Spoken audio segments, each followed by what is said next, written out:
হযরতে আবু তালহা বলে, বিবি রে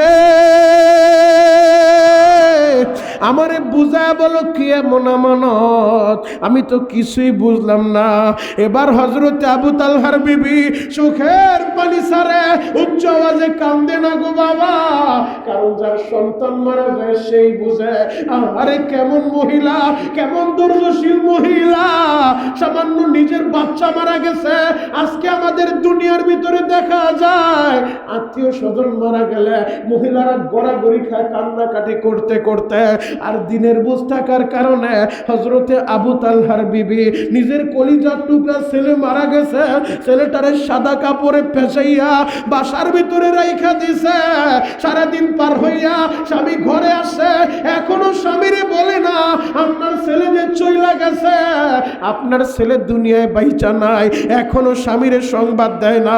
সুন্দর করে স্বামীরে খাবার খাওয়াইল, স্বামীর সাথে গল্প গুজব করতে করতে স্বামীরে বলে, স্বামী গো আমাদের ঘরে আমার আল্লাহ একটা নিয়ামত দিছে গো স্বামী, ওই নিয়ামতটা, ওই আমানতটা আল্লাহ আবার তার জিম্মায় নিয়ে গেছে। আবু তালহা বলে, বিবি বুঝে বল।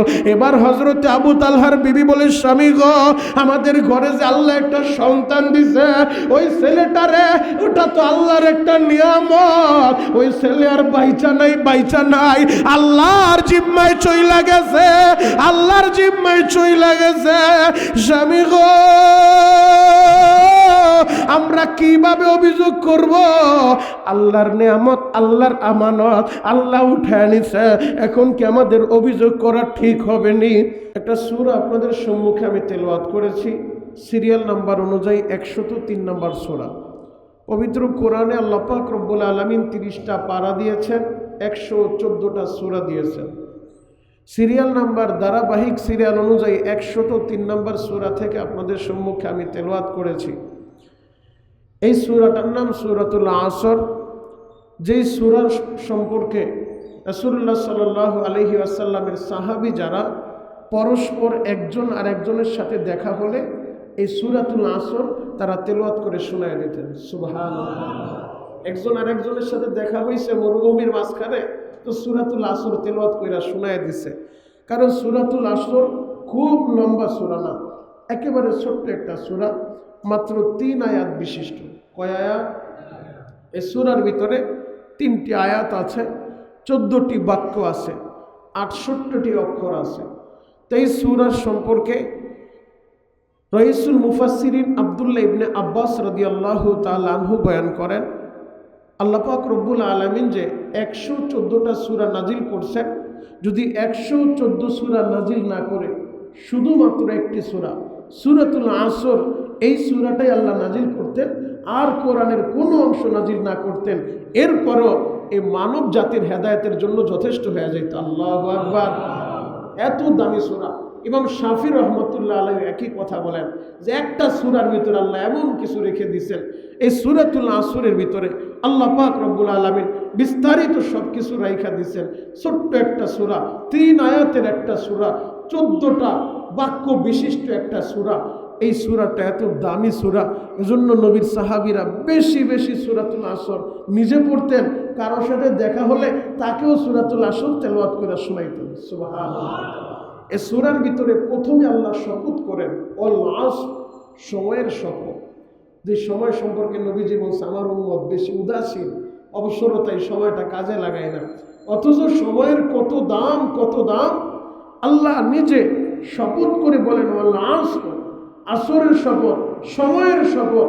ইন্নাল ইনসানা লাফি খুসর, সমস্ত মানুষ ধ্বংসের ভিতরে নিমজ্জিত, তারা ছাড়া। কারা ছাড়া?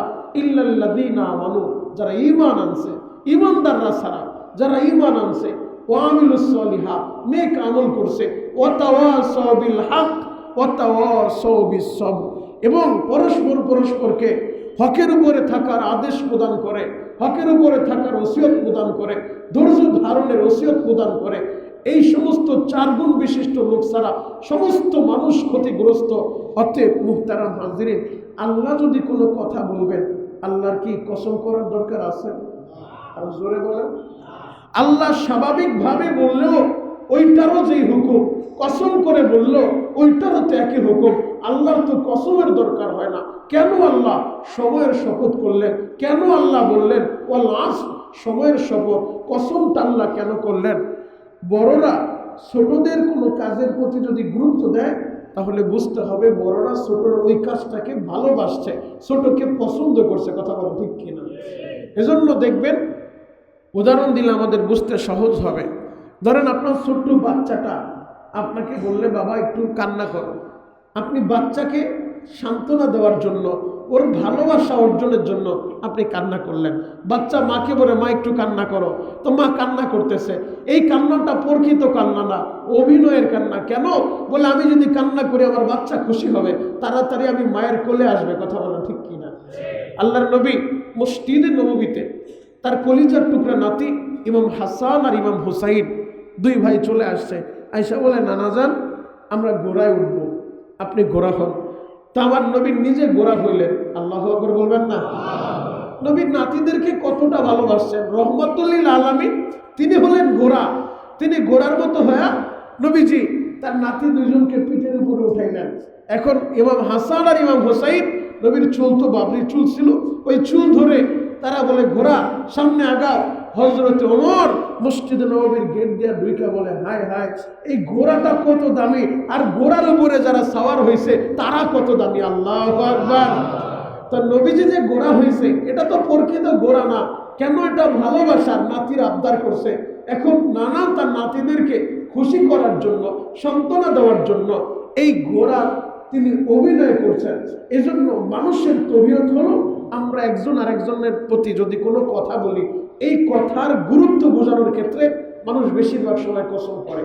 স্বাভাবিক কথা বলতেছে তো বিশ্বাস করে না, তাকে বোঝানোর জন্য, গুরুত্ব দেওয়ার জন্য তখন মানুষ কসম করে বলে আল্লাহর নামের শপথ করে বললাম এই কাজটা এইভাবে হয়েছে, মানুষের গুরুত্ব বোঝানোর জন্য।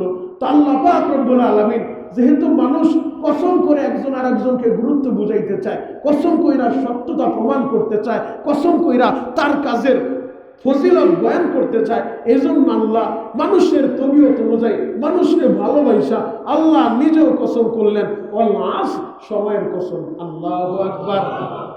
এই সময়ের কত দাম, কত দাম! সামান্য 1 সেকেন্ড 2 সেকেন্ড সময়ের জন্য মানুষ কত দামি হয়ে যায়। একটা বাচ্চা মাতৃগর্ভে এখনো ভূমিষ্ঠ হয় নাই, মাতৃগর্ভে থাকা অবস্থায় ওই বাচ্চাটা যদি মারা যায় তো নর্দমায় চলে যায়।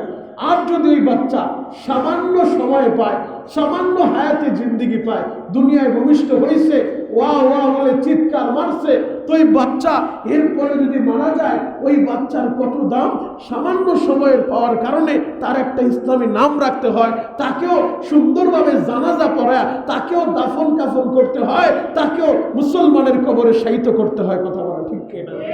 তো বাচ্চার মা বাবা যদি মুসলমান হয়, এরপর ওই বাচ্চা যদি ভূমিষ্ঠ হওয়ার 1 মিনিট পরেও মারা যায়, সামান্য চিৎকার মারছে এরপরে মারা গেছে, এই মারা যাওয়ার কারণে এই সামান্য 1 মিনিট সময়ের কত দাম!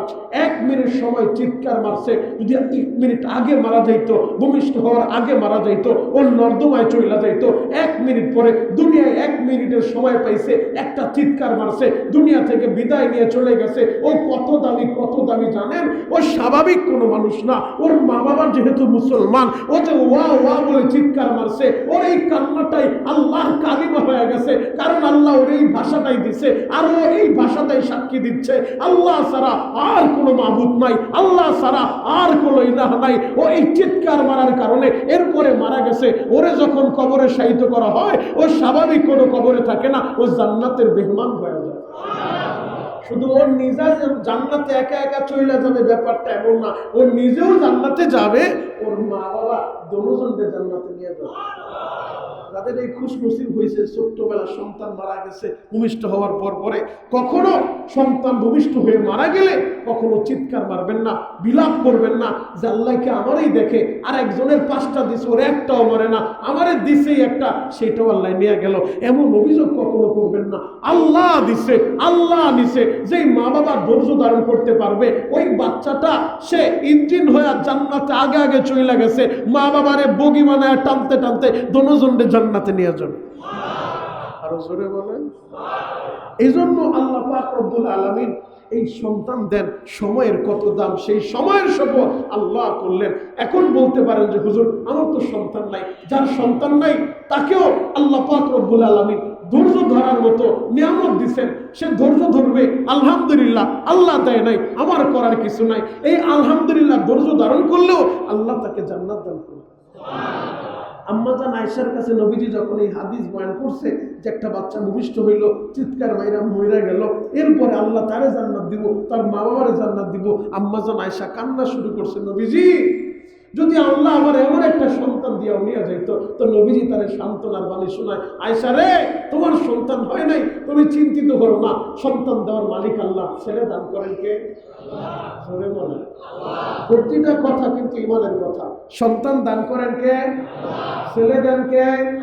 মেয়ে দেন কে? ছেলেও না মেয়েও না, নিঃসন্তান করে রাখেন কে? তো প্রতিটা কথা ইমানের কথা। তো যে বান্দা বান্দির আল্লাহ সন্তান দিছে, আর যাদেরকে সন্তান দেয় নাই, যাদেরকে সন্তান দেয় নাই তাদেরকে ধৈর্যের নিয়ামত দিছে, ওয়াতাওয়াসাউ বিল হক ওয়াতাওয়াসাউ বিস সবর, ধৈর্যের নিয়ামত দিছে। সে যদি ধৈর্য ধারণ করতে পারে, কোনো অভিযোগ আল্লাহর প্রতি নাই। আল্লাহ দেয় নাই তো আমি কি করব?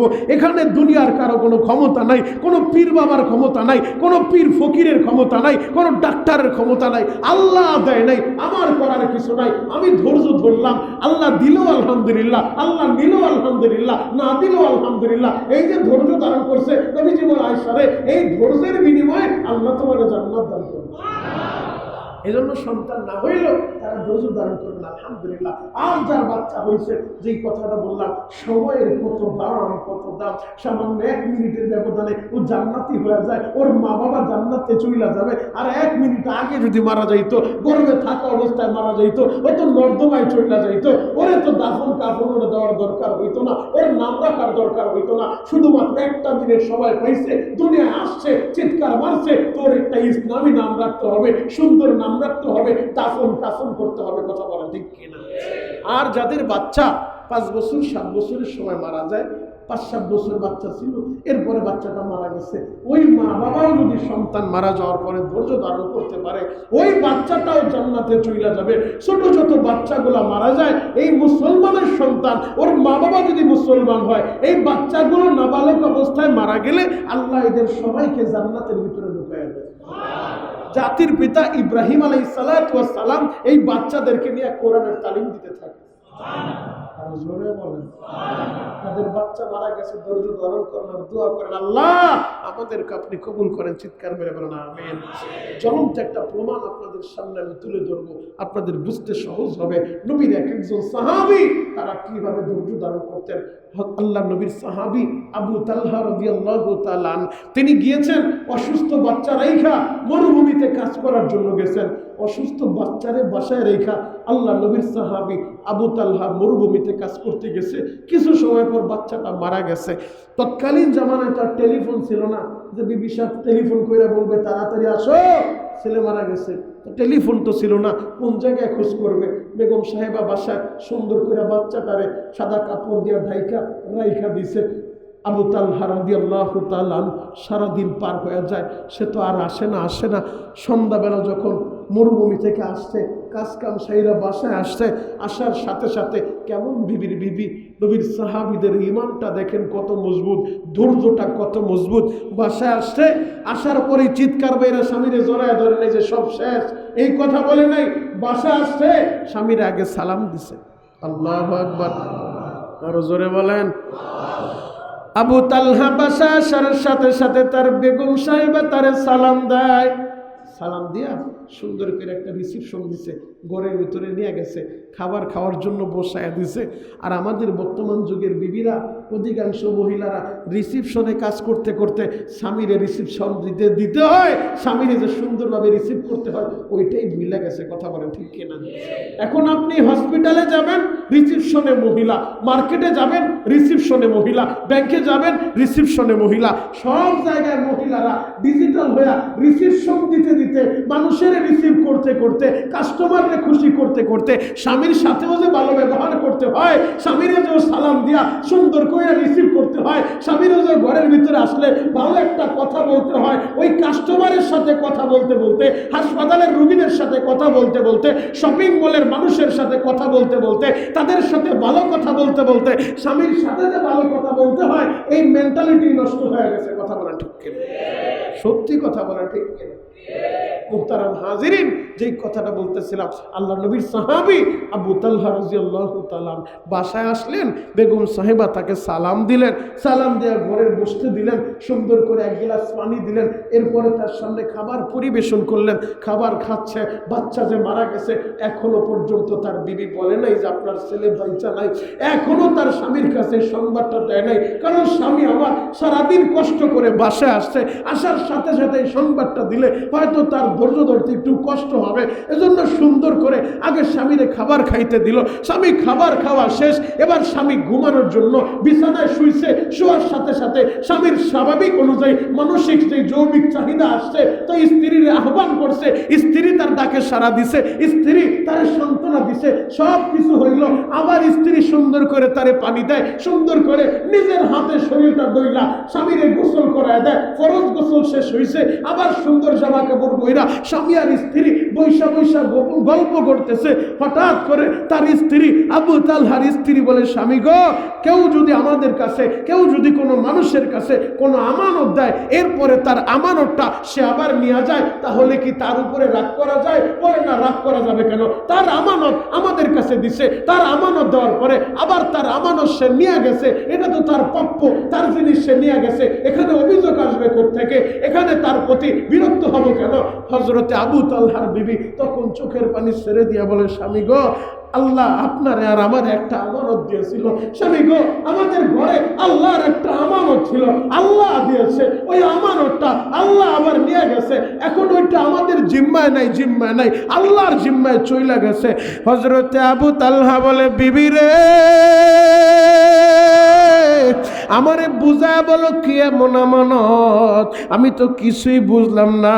এবার হযরতে আবু তালহার বিবি চোখের পানি ছাড়ে, উচ্চ আওয়াজে কান্দে না গো বাবা, কারণ যার সন্তান মারা যায় সেই বুঝে। আরে কেমন মহিলা, কেমন ধৈর্যশীল মহিলা, সামান্য নিজের বাচ্চা মারা গেছে। আজকে আমাদের দুনিয়ার ভিতরে দেখা যায় আত্মীয় স্বজন মারা গেলে মহিলারা গড়াগড়ি খায় কান্নাকাটি করতে করতে, আর দিনের বুঝ থাকার কারণে হযরতে আবু তালহার বিবি নিজের কলিজার টুকরা ছেলে মারা গেছে, ছেলেটারে সাদা কাপড়ে পেঁচাইয়া বাসার ভিতরে রাইখা দিছে। সারাদিন পার হইয়া স্বামী ঘরে আসে, এখনো স্বামীরে বলে না আপনার ছেলে যে চইলা গেছে, আপনার ছেলে দুনিয়ায় বাইচা নাই, এখনো স্বামীরে সংবাদ দেয় না। সুন্দর করে স্বামীরে খাবার খাওয়াইল, স্বামীর সাথে গল্প গুজব করতে করতে স্বামীরে বলে, স্বামী গো, আমাদের ঘরে আমার আল্লাহ একটা নিয়ামত দিছে গো স্বামী, ওই নিয়ামতটা, ওই আমানতটা আল্লাহ আবার তার জিম্মায় নিয়ে গেছে। আবু তালহা বলে, বিবি বুঝে বল। এবার হযরতে আবু তালহার বিবি বলে, স্বামী গো, আমাদের ঘরে যে আল্লাহ একটা সন্তান দিছে, ওই ছেলেটারে, ওটা তো আল্লাহর একটা নিয়ামত, ওই ছেলে আর বাইচা নাই, বাইচা নাই, আল্লাহর জিম্মায় চইলা গেছে, আল্লাহর জিম্মায় চইলা গেছে। স্বামী গো, আমরা কিভাবে অভিযোগ করব? আল্লাহর নিয়ামত, আল্লাহর আমানত আল্লাহ উঠায় নিছে, এখন কি আমাদের অভিযোগ করা ঠিক হবে নি? আবু তালহা চোখের পানি ছেড়ে আর বলে, বিবি রে, আমার বুকটা ফাইটা যাইতেছে। বিবি রে, তুই আমার কি শুনাইলি, কিন্তু যেই জায়গায় তুই একজন মা হইয়া 10 মাস 10 দিন বাচ্চারে গর্ভ ধারণ কইরা তুই যদি এমন ধৈর্য ধারণ করতে পারস, আল্লাহর আমানত আল্লাহ নিয়ে গেছে, তুই চিৎকার মাইরা কান্দোস না, তুই বিলাপ করস না জান্নাতের আশায়।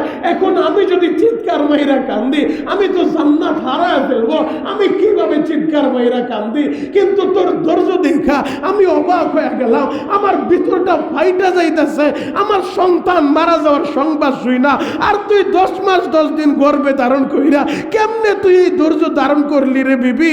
হযরতে আবু তালহা এই সংবাদ দেওয়ার জন্য নবীর দরবারে দৌড় মারছে, নবীর কাছে জানাইবো, নবীজি আমার বিবি এমন ধৈর্য ধারণ করছে, আমার বিবি তার ছেলে মারা গেছে কিন্তু বিবি চিৎকার মাইরা কান্দে নাই, বিলাপ করে নাই, ধৈর্য ধারণ করছে।